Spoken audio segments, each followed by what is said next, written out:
Welcome to Ceramic Bead Making with Earthnocturne. This is Forming with Slabs Part 4, and we'll be working with thick slabs today.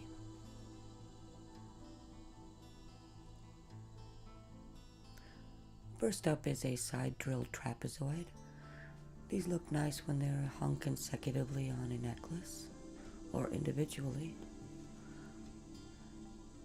I'll be pressing down some clay to a thicker slab than usual.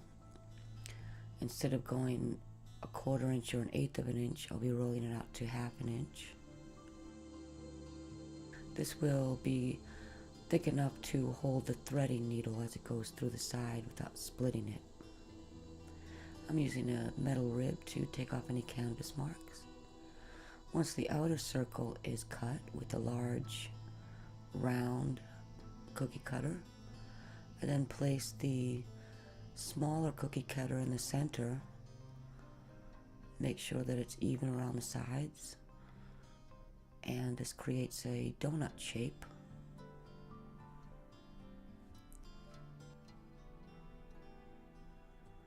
I'll use a fettling knife with some oil or WD-40 on it to help it from sticking too much. You see, this clay is quite wet, so it still does stick. And then place the pieces back together and get ready for the other cuts.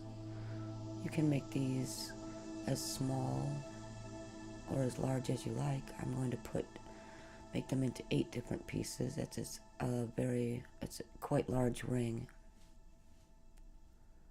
This will make about a 1/2 inch piece each. And putting in the final cuts.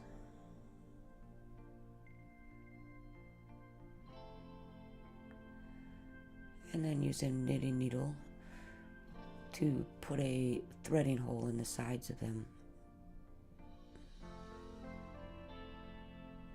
Make sure that the clay is thick enough to hold the needle.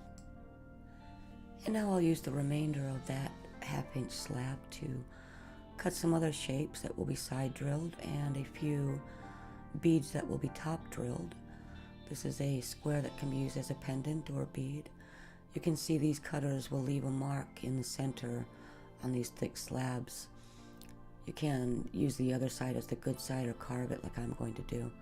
Here's some other shapes that are going to be top drilled, so it won't make that marred center won't make such a difference on the top drilled ones.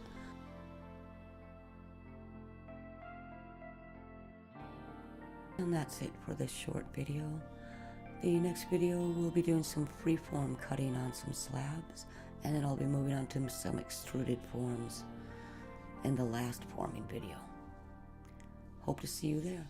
Thanks for watching.